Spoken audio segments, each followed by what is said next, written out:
Diving straight in, absolutely. It is our 8th annual report. And what's been fascinating over the last almost 10 years is to see the different trends that have shaped the sector. That's from the rise of global investment to prop tech, to the growth of logistics and residential, and of course, Brexit. One thing that we also did 3 years ago was look at the future of offices, and we were already finding that certain trends were changing the way that we work and we use our offices. So I think the pandemic then has really just speeded up some of the trends that were already gathering momentum, and also magnified some of the challenges and the issues that we face as a sector. And we sit here today very much at a crossroads. Real estate is at the heart of the national agenda, and as we move into this second wave of the virus, everyone is looking at how and when we use our buildings, whether they're offices or schools or retail. And as one agent put it to me recently, real estate is suddenly very interesting again. So we thought it was a really good time for this report, Real Estate Reset, that looks at offices and purpose beyond the pandemic. Just to give you some of the methodology, we surveyed over 250 real estate professionals. They look after assets worth over £3 billion. We did in-depth interviews, and I know that you'll recognise the companies here. We also did polls of over 1,500 senior occupiers, from SMEs to multinationals, and we surveyed over 500 institutional investors, so a really good cross-section. But I just want to look at what the real estate professionals were thinking about the UK market to set the scene. And I don't think it will surprise you that 42% were feeling a little pessimistic at the moment. But given we did our survey in the midst of lockdown 1, I actually thought that could have been worse. It was only 10% more than last year. And interestingly, if we look at the poll that we did immediately after the Brexit vote in 2016, 64% of our respondents were pessimistic then. So it feels that things could be worse. This is an interesting chart which shows where respondents think investment will come from. And there's been a real drop in expected demand from Asia, the Middle East, and North America. But actually, investment from Western Europe into the UK is actually expected to almost double. So perhaps that's something to do with expected difficulties with long-haul travel. Turning to Brexit, it was out of the headlines for a little while over the summer, but things ramping back up again as the end of the transitional period draws to a close. And 71% of our respondents thought that COVID-19 had increased the need for the UK to secure a trade deal with the EU. And of course, we've got Michel Barnier in London this week, so all eyes on how those negotiations go. Looking at London, for the second year running, the number of people that think that London is fairly valued has actually increased. And whilst, of course, transaction values have been and volumes have been down this year, with interest rates low, London is actually looking quite good value compared to some other European cities. So we're expecting to see a steady flow of transactions continue. In terms of asset classes, there's been some obvious winners and losers. The internet virtually overtook the high street when it came to retail at the height of the lockdown. So it's no surprise then that distribution and logistics way out in front, in the opinion of our real estate professionals, whereas retail really has hit rock bottom. And we looked at the really interesting correlation between those two sectors in our recent report, Box Clever, which is on our website if you're interested. Hotels and leisure, student housing, suffering for very obvious reasons at the moment. Whereas the not so alternatives, I guess now, of retirement living, PRS, healthcare, all doing very well. Offices are dropped out of the top 5 for the first time. And that's really interesting because when we first did this report almost 10 years ago, offices were the most sought after asset class. So I think that does show how times have changed.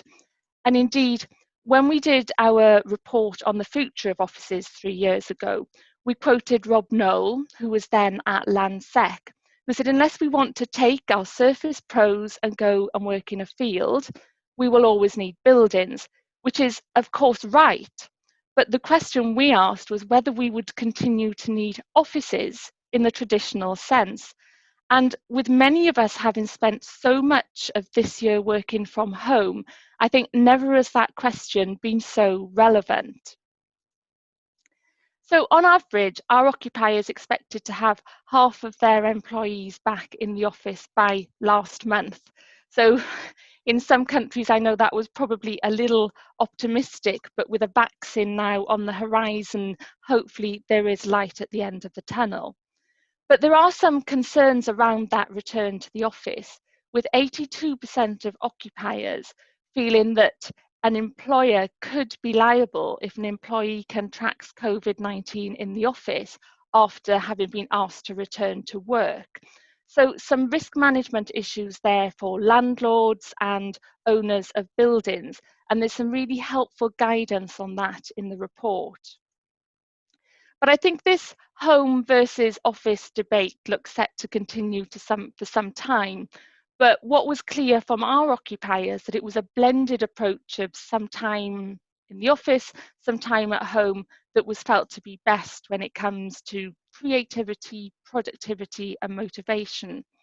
Interestingly, especially for all of us in the real estate sector, nothing can beat the office when it comes to integration with colleagues and human connection.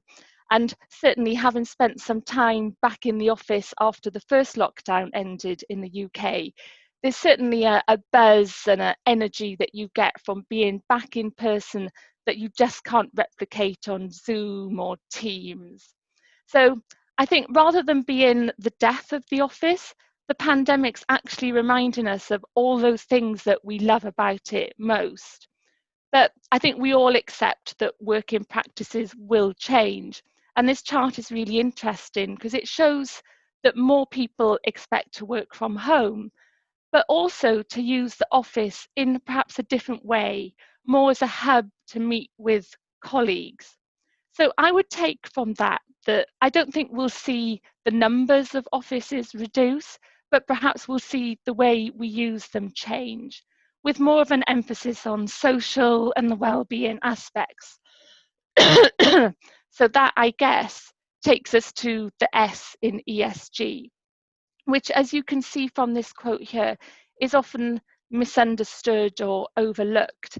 But the pandemic really has given us all a chance to think more about our own social purpose and value.